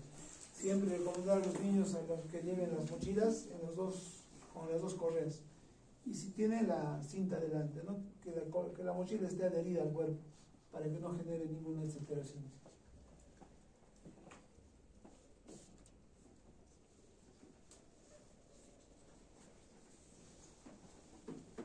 Entonces, la enfermedad de Sjögren, o también se conoce como osteocondrosis, alteración a nivel de las vértebras. Va a haber ligera deformidad de las vértebras más curvadas. Normalmente las vértebras tienen una forma no rectangular. Se vuelvan como que se desgastan y va a formarse con mayor facilidad la curvatura por la osteocondrosis, una alteración de la estructura ósea. Enfermedad de Sjögren, osteocondrosis. ¿Cuáles van a ser las alteraciones de la cifosis? ¿Qué complicaciones podría tener? Uno, la parte estética, ¿no? Que es por lo que generalmente vive la persona, ¿no? Un niño, un adolescente, un joven que termine con la jorobita es objeto de bullying en el colegio. Aquí había un jugador hace años había un jugador de Cristal que jugó en la selección ¿Se acuerdan? Ahora mismo. El famoso, ¿cómo? No, otro Camello. También. Camello Soto. Claro, a él le gustaba que le digan Camello. Pero a un niño que le digan Camello, porque tenía la jorobita. Problemas respiratorios. Cuando es significativa y marcada la alteración de la sifosis, puede provocar alteraciones en el tórax. La misma caja torácica va a deformarse y el pulmón no va a tener la posibilidad de la amplexación, no se va a poder extender, va a tener dificultades amplias, dificultades para caminar, cansancio. El diafragma no va a tener la misma función. Problemas digestivos. La presión, el diafragma, como no se va a poder desarrollar en su totalidad, va a generar dificultades digestivas. Va a haber dispepsias, acidez, la digestión no va a ser correcta. Y bueno, limitaciones físicas. Por la deformidad, con la excepción de este deportista de que les decía el Camello Soto, difícil que una persona que esté agachada, jorobada, pueda hacer deporte, pueda correr, ¿no? Era bueno, una excepción seguramente este deportista, o porque no había deportistas, lo llamaron, pero sí que tuvo buen resultado. Creo que le hizo un gol a Argentina. Sí.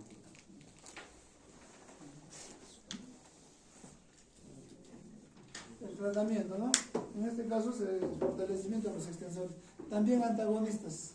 Los extensores, en este caso, los músculos extensores son los que están en la parte posterior y los flexores en la parte delantera. Son los que van a ganar generalmente, ¿no? Es decir, los flexores son más los tónicos, los fásicos son los extensores. Entonces, fortalecer los extensores y estirar los flexores para ir corrigiendo la sifosis. Natación es importante como una de las actividades deportivas. El uso del corsé, cuando es significativo, ¿no? Cuando es ya incómodo, cuando altera la función respiratoria. Y la cirugía en casos graves.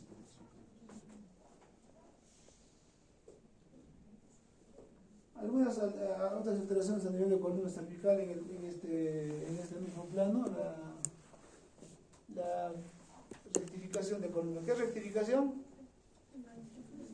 Cuando la estructura, tanto torácica, cervical o lumbar, está como más enderezada, menos curvatura de lo normal. Entonces, aquí ligeramente curvada, tiene que estar una lordosis leve. Si esto se ha enderezado, es una rectificación, se llama rectificación. Cuando ustedes se ponen a radiografía, rectificación. Puede haber a nivel cervical, torácico, lumbar. Y esto es una hiperlordosis, ¿no? Aumento significativo de la lordosis. Que lo podemos medir igual como el ángulo de Koch, ¿no? Se puede medir. Síntomas: puede haber contracturas de mandíbulas, bruxismo, ruidos articulares, dolores de cabeza. Es importante la columna cervical para mantener adecuada función de todas las estructuras musculoesqueléticas de la cabeza. Cuando hay alteración a nivel de columna cervical, puede haber dificultades en la mordida, en la masticación.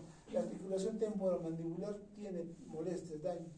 Y la columna cervical, lógicamente, va a afectar a la cabeza, ¿no? Si hay tensión por estas formas de columna alterada, puede haber tensión muscular y dolor de cabeza. Náuseas, mareos incluso.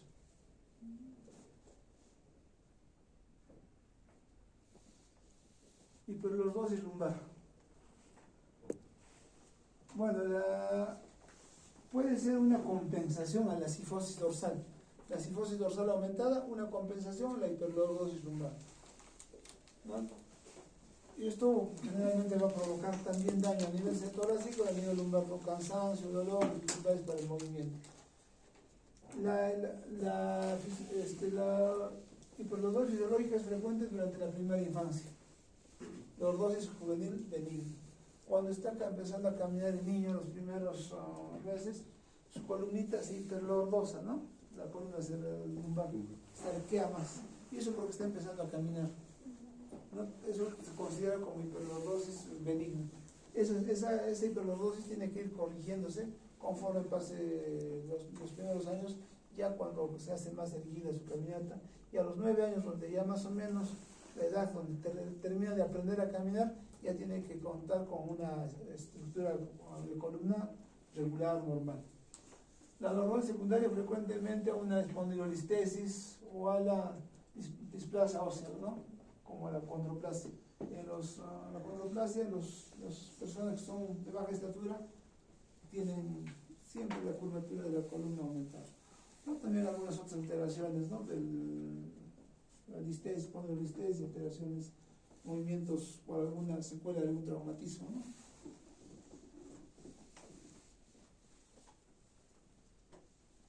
¿Cómo evaluamos la columna lumbar? Hay dos formas, ¿no?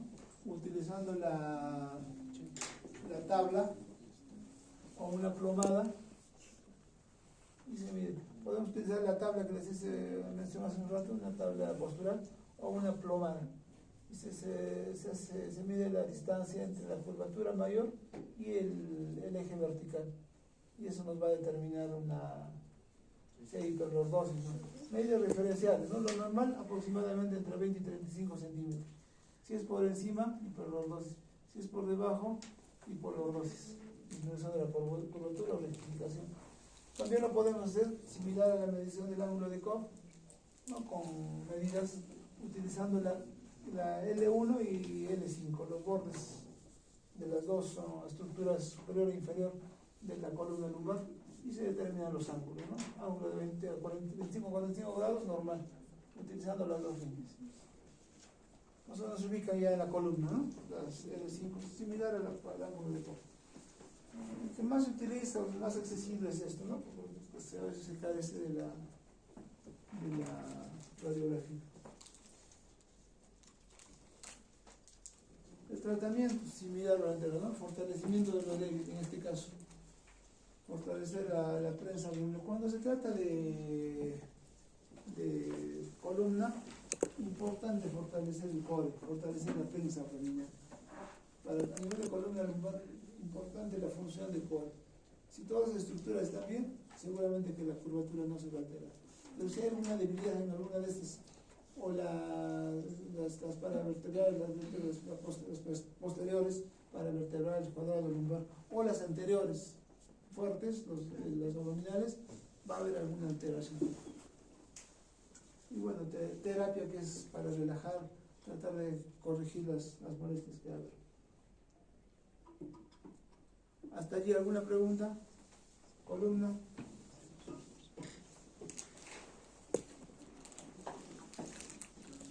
Vamos a ver un poquito más. Vamos a tratar de hacer una gran parte de miembros inferiores. En miembros inferiores tenemos alteraciones en las rotaciones, ¿no? Muchas de las alteraciones que se van presentando aparentemente en los primeros años de vida es por la postura intraútero. Además de que la columnita esté en una cifosis completa, también nuestras estructuras de miembros inferiores adoptan ciertas posturas, ¿no? Están en los miembros inferiores van a estar en una anteversión femoral, las tibias rotadas para adentro, los piecitos, la punta de los pies para adentro. Estamos en una forma que inmediatamente salimos fuera del vientre, se empieza a soltar, pero eso no es inmediato, es un proceso. Entonces es un cambio que se va a ir dando conforme pasen las semanas o los meses, ¿no? Aquí tenemos, por ejemplo, cómo el fémur va rotando y derrotando desde el momento del nacimiento, ¿no? Nacemos con una anteversión de 50 grados, va derrotándose hasta llegar más o menos a lo normal, que es 10 grados. Esto hasta los 8 o 9 años. En algunos casos puede quedar algunas secuelas. Esta es una imagen de un eje transversal, una radiografía que se le saca de la rodilla con flexión, de rodilla en flexión, con una proyección de manera horizontalizada al fémur.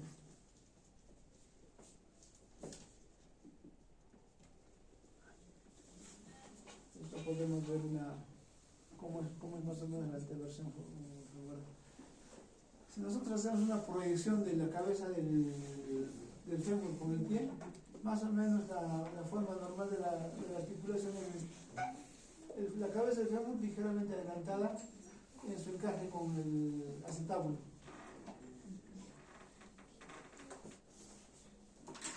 Si esto se va va a generar que el pie se vaya un poco para adentro, va a generar la anteversión femoral. Y si se va para afuera, va a generar la retroversión femoral. Lo más común es la anteversión femoral. Es por eso que los piecitos de los niños van con la punta para adentro, ¿ya? Pero eso de la punta para adentro también se ve en torsión tibial interna y vamos a ver en un rato la diferencia. ¿Cómo clínicamente vamos a diferenciar? ¿No? Entonces, la característica principal de la anteversión femoral es la punta de los pies para adentro. No vamos a poder evaluar probablemente el fémur, habría que sacar pruebas ahora en tomografía con cortes, que es mucho más incómodo, ¿no? Pero sí anatómicamente la clínica nos va a dar ciertas orientaciones. Entonces vamos viendo, ¿no? Anteversión femoral, retroversión femoral. Finalmente el pie nos va a identificar hacia dónde está yendo la lesión, cuál es la característica, ¿no? Entonces, en una anteversión femoral, al ángulo de Q que refleja el vector lateralizante sobre la patela, va a haber el ángulo Q, ¿conocen cuál es? Es el ángulo que se forma entre trazando dos líneas, una línea por el eje central de la tibia y otra por el eje central del fémur, y en el punto medio de la rótula coinciden las dos líneas. Allí se mide el ángulo. Normalmente este ángulo debe llegar a 12 grados, 10-12 grados. En las mujeres siempre un poquito más que en los varones. El varón disminuye más a 9 grados, 8 grados.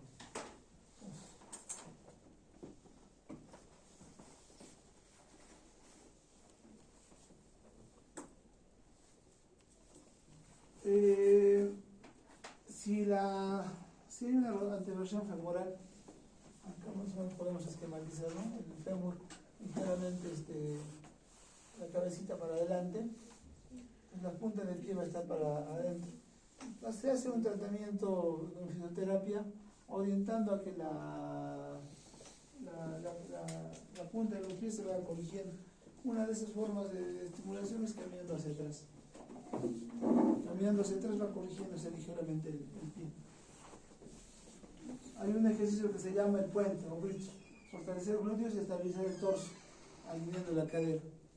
Se le coloca al niño como en puente, se levanta la caderita y allí vamos a lograr de que los glúteos se hagan más fuertes y estabilicen el torso de tal manera que va a encajar mejor la cabeza del fémur. Sentadillas con rotación externa, se le pide al niño que abra los piecitos y se le hace sentadillas, ¿no? Esto trabajan los fisioterapeutas, ¿no? Y esto ayuda a garantizar y a mejorar el fortalecimiento de los rotadores externos. Y una marcha consciente, hacerles caminar a los niños como en pingüinitos, ¿no? Con los pies para adentro, para afuera, hacerles rotar los pies, ¿no? Esto es un manejo ya más consciente al niño. Se le enseña, se le entrena en la casa, se le hace jugar y logra ir mejorando algunas formas de esta conducción. Educación postural, evitar sentarse en W a los niños, sentarse con las rodillitas para atrás. Eso también funciona en torsión tibial interna.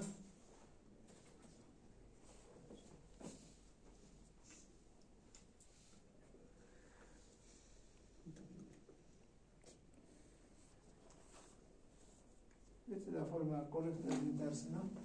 Prohibido sentarse en esta forma. A los niños que tienen anteversión femoral o torsión tibial interna.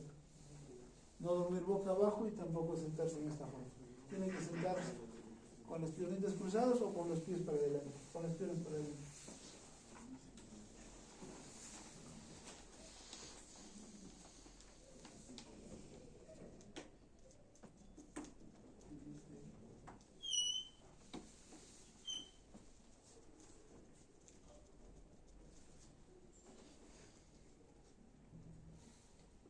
Dentro de la tibia hay dos alteraciones, la torsión tibial externa, que es menos frecuente, la más frecuente es la torsión tibial interna, que también hace de que la punta de los pies en este caso se vaya para afuera. Torsión tibial externa. En esta característica la tibia se ha girado para afuera porque los peroneos que están en la parte lateral son más fuertes y le han vencido al tibial posterior y al flexor del primer dedo, que son los que se encargan de mantener en su lugar adecuado al pie. Entonces, en este caso lo que hay que hacer es fortalecimiento del tibial posterior y estiramiento de los peroneos, que están en el lado lateral, ¿no? Para que el pie pueda deslocarse para adentro.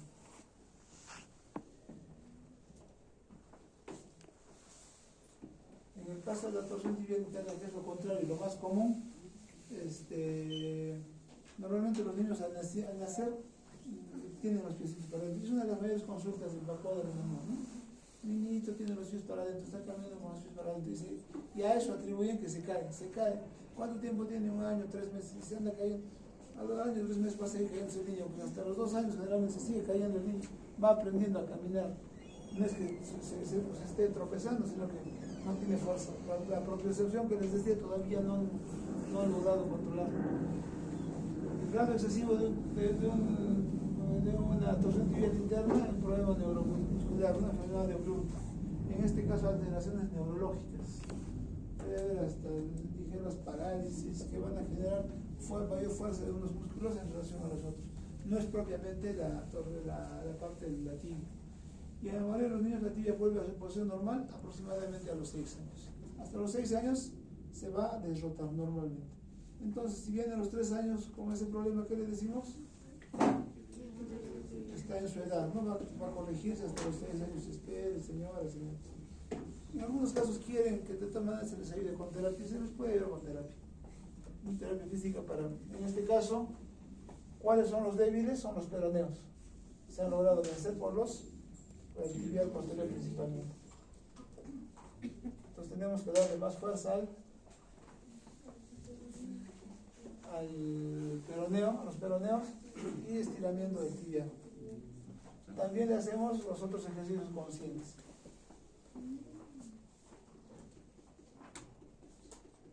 La evaluación se le hace caminar al niño.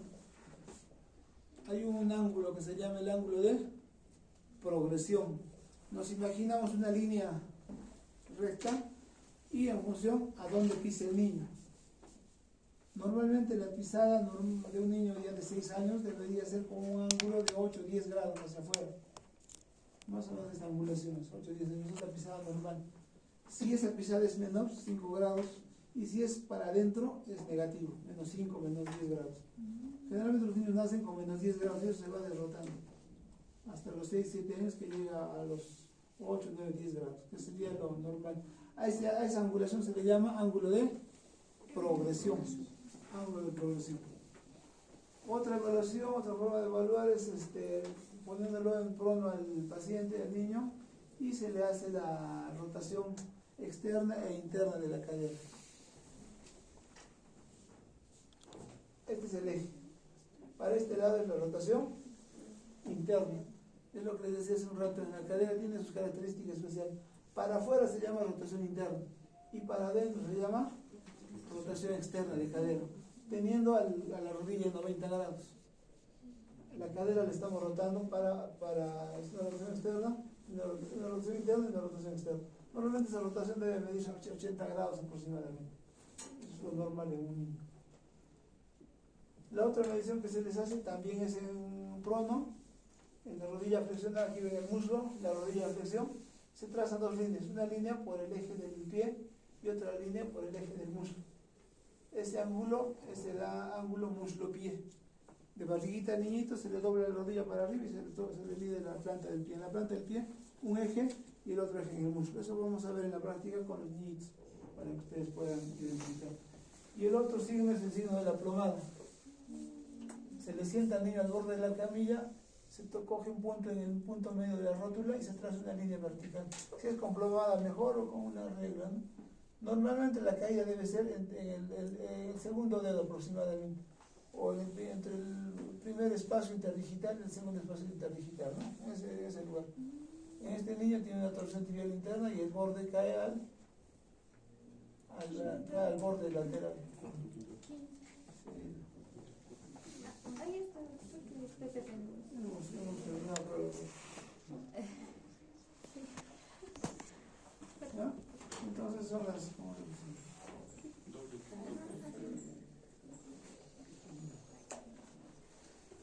Entonces, con esos son los criterios para la evaluación de la torsión tibial interna. ¿Y cuál es la diferencia con la anteversión femoral? Con el tratamiento, ¿no? Fortalecimiento de los peroneos, lo que se estaba hablando. ¿Cómo evitar para estas lesiones?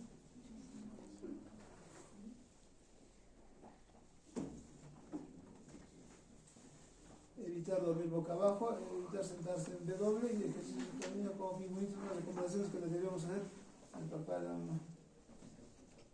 Tratamiento conservador. Hay unas férulas de Dennis Brown, se llama, unos zapatos especiales y unos fierros, o puede ser con unas ligas. Pero en el tiempo lo que se ha encontrado con esto es que, si bien es cierto, se derrotaba, pero a costa de la rodilla. La articulación de la rodilla es la que giraba y no de la tibia. Se dañaba la rodilla. Por eso que no se está utilizando ya mucho la Dennis Brown. Claro que se puede trabajar todavía, ¿no? Cuando es severo, las osteotomías de rotantes. Cirugías, se les hace unos traslados óseos, osteotomías, para tratar de rotar toda la tibia. Tratamientos ya más extremos. Esto ya vamos a pasar por eso.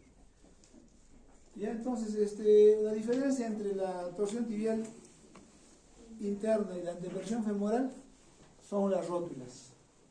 Cuando es una anteversión femoral, quien está rotándose, quien está alterándose es el fémur. Entonces, ¿qué va a generar? Que las rótulas se vayan para adentro, rótulas en espejo. ¿Ya? Las rótulas van para adentro. Y en la torsión tibial interna, la que va a rotarse es la tibia. La rótula va a estar en su lugar. El pie va a ir para adentro, no los puntas de adentro. En los dos casos, las puntas de los pies van para adentro, pero la rótula es quien nos va a determinar si esta anteversión femoral o torsión tibial interna. ¿Ya? Chequeamos a las rótulas cómo está. Si está en su sitio normal, es una torsión tibial interna, pero si está en espejo, es una anteversión femoral. ¿Ya? Además de algunas otras características, seguramente que se va a presentar. ¿Ya? ¿Alguna pregunta hasta allí?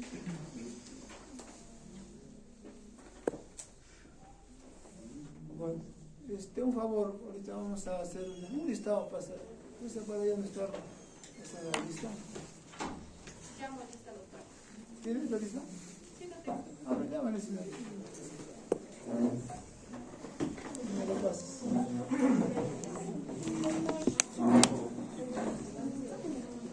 Y ¿qué plan? ¿Qué cabo?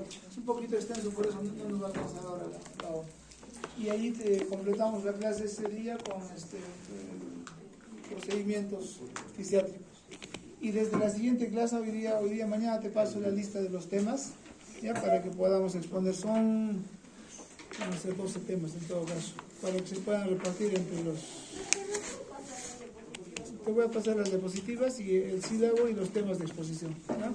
Para que lo puedan presentar.